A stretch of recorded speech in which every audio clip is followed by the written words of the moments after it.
Outro barulho que aconteceu aí durante a semana é Pablo Marçal, né? É o meu barulho predileto nos últimos dias. É pelo menos divertido, né? Olha, eu só tô acompanhando a política de São Paulo por causa do Pablo Marçal. É o Circo Brasil. É isso aí. É o Circo São Paulo. Bom, maravilhoso. Eu vou trazer então alguns dados de duas pesquisas que estão aí apontando então as projeções, né? O Marçal está crescendo, o Nunes caindo, etc. Não, o Marçal não está crescendo, não. O Marçal está decolando, foguete humano. As tretas com a família Bolsonaro, né? Tá tendo também ali alguns... sim, claro. Tá pegando, a coisa tá pegando. Ontem, inclusive, houve até uma declaração de voto na Marina Helena pelo Carlos Bolsonaro. Então, assim... Nossa, que coisa esquisita. É super. Mas o que acontece? Você veja, ele tá indicando votos para Marina, e aí isso minaria votos do Marçal. Talvez tenha a ver com isso.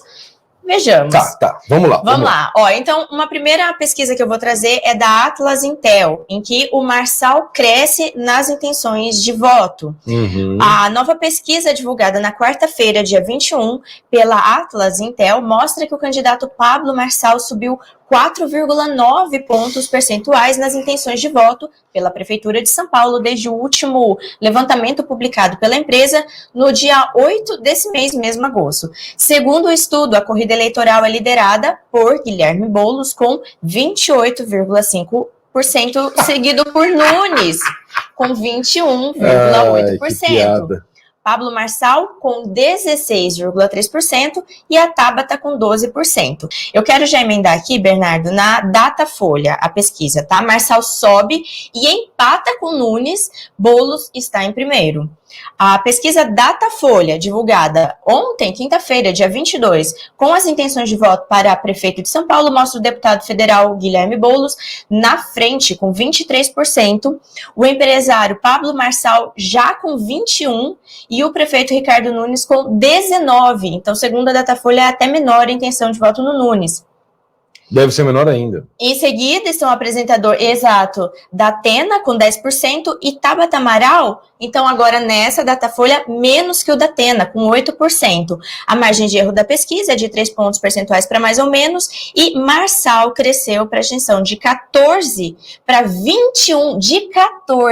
21, enquanto o Nunes caiu de 23 para 19. Bernardo. O Boulos caiu, então, de 37 para 23. Então, ele caiu 14 pontos de março para cá. E o Pablo, que começou ali com 9%, 8%, né, 7% em algumas pesquisas, já está, segundo o Datafolha, com 21%. Ou seja, o que a gente está observando na tendência? Todos os candidatos estão caindo. E o único que sobe é o Marçal. E muito significativamente, não é? Não, e nós estamos dizendo o seguinte, a campanha começou há 7 dias. Dia 16, não foi isso? Isso. Portanto, hoje completam 7 dias do início da campanha. 7 dias. Uma semana. Em uma semana ele já fez um estouro. E ele vai crescer para 30% em breve, em menos de um mês. Escuta o que eu estou dizendo. Tá? E ele vai, ou ele vai para o segundo turno com o Boulos, ou ele vai fazer no primeiro.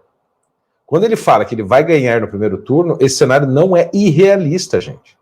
Por quê? É aquilo que nós temos dito aqui desde que o Marçal despontou seriamente como candidato à Prefeitura de São Paulo. Ele é o único candidato, quer você goste dele ou não, que está falando a verdade, que está sendo sincero. Eu acho que um dos melhores argumentos é ele não usar fundo eleitoral. Sim. Não, isso já... Mas as pessoas... É o que a gente falava a respeito do Bolsonaro. Não que ele seja um Bolsonaro 2.0, ele é muito mais inteligente do que o Bolsonaro em certos aspectos, né? Não sei se politicamente, mas estrategicamente, em termos de comunicação, é assim, você está comparando um Chevette com uma Ferrari, né? Então, o Bolsonaro cresceu porque ele, enfim, é muito bom no que ele faz, ele sabe falar, ele é muito sincero, né? Tinha um apelo popular muito grande, mas as estratégias comunicacionais, né, que sempre foi uma coisa que eu critiquei desde o início, e falei isso para ele, falei isso para o Flávio, falei isso para o Eduardo, falei isso para quem eu podia, né? Um dos grandes problemas do governo na área de comunicação sempre foi, né, um gargalo, né, que poderia ter funcionado melhor. Enfim, essa é uma outra questão, mas o que tem de semelhante nos dois que toca o coração das pessoas? A sinceridade. Entendeu?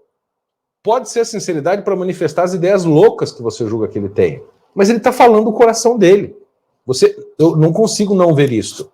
Certamente ele tem uma agenda própria também por trás, maior do que tudo que a gente vê. Claro, obviamente. Né? Eu recomendo, inclusive, eu não acompanho muito o Ícaro de Carvalho, que é copywriter, especialista em marketing digital, etc. Mas ontem ele postou um vídeo muito interessante que eu recomendo que vocês assistam no Instagram dele. É um vídeo de uns 8 minutos por aí, em que ele olha com o olhar do marketing digital o Pablo Marçal, né, misturando agora essa coisa dele com a política. Eu não sabia, o Pablo Marçal detém o recorde no Brasil de maior lançamento. Ele fez num só lançamento, uma vez, 100 milhões de reais. Isso está registrado, todo mundo é um número comprovado. Num lançamento, 100 milhões de reais. Um lançamento. Um dos maiores hoje do Brasil, que é o Wendel Carvalho, ele é famoso por fazer 250 milhões num ano. O Pablo fez 250 em um lançamento. 100, né? Desculpa, 100 milhões num lançamento. Ou seja, você gosta ou não do estilo dele, do coach, eu tenho também 1000 críticas às coisas que ele faz como coach, etc e tal. Inclusive eu desci tanto pau já nele publicamente, que ele começou depois a me seguir, dizendo que queria aprender comigo. Eu achei muito até, pelo menos uma humildade manifestada, não sei se sincero ou não, mas ele de fato me segue, me acompanha nas redes sociais. Mas veja, você não pode ignorar uma pessoa que tem essa capacidade.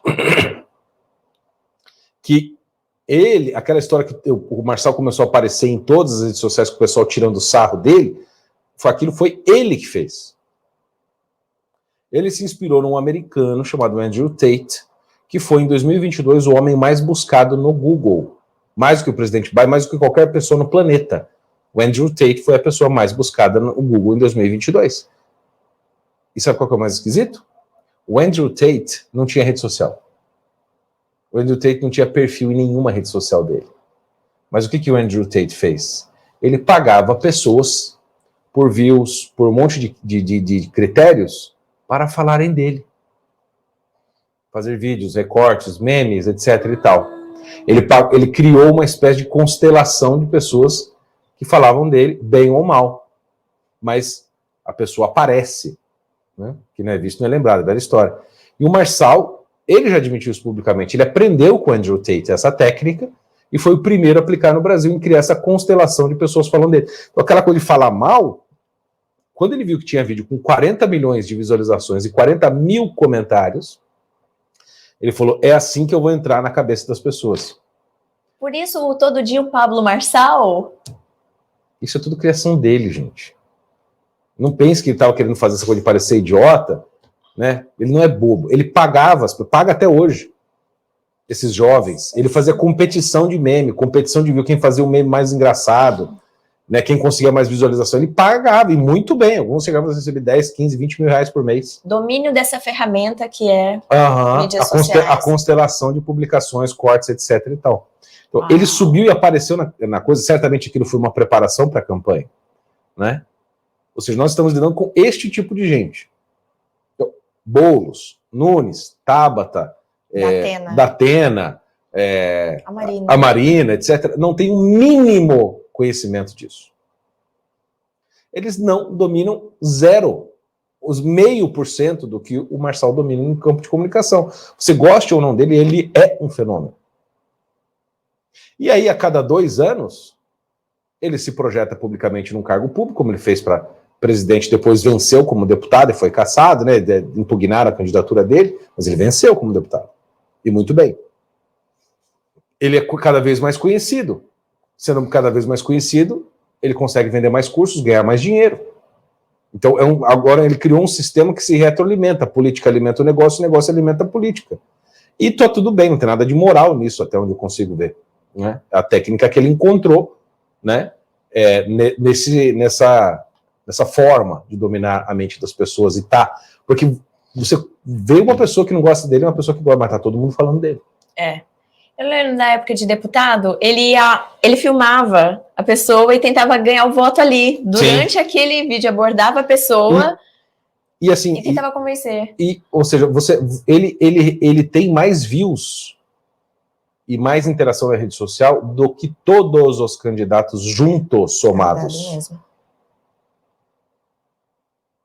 Então, você tem alguém com uma força tremenda de comunicação, com impacto grande, né, com estratégia, entendeu? Ele, nesse ponto, assim, tudo que ele faz é calculado. Entendeu? Só que as pessoas estão chamando ele de novo Padre Kelmon. Gente, o Padre Kelmon não tem nada do que o Marçal tem. É impossível você comparar uma coisa a outra. O Padre Kelmon não tem a estratégia de rede social, ele não manja, ele não é um fenômeno, ele não é um super empresário, não é nada. Gosto muito do Padre Kelmon, acho uma boa pessoa, etc., mas é impossível comparar. Então nós nunca tivemos na política brasileira, pelo menos não em grande escala, né, como uma cidade como São Paulo, Rio de Janeiro, etc., então uma capital, alguém com esse perfil. Então a política não sabe mais lidar, a política tradicional não sabe lidar com isso, é por isso que querem tirá-lo, porque ele vai ganhar. Ele vai ganhar. É inevitável, entendeu? Porque em vez de vender, é o que o Ícaro falou que eu achei muito interessante, em vez de vender produtos, ele vende a si próprio o voto. O produto que ele está vendendo agora é o voto. E ele sabe vender. Na última entrevista que ele fez agora, com uma reunião com empresários, ele falou: eu sou a melhor oferta, ele usa essa expressão, que vocês têm hoje. É um produto, ele está se vendendo. E política é isso, no final das contas. Não é?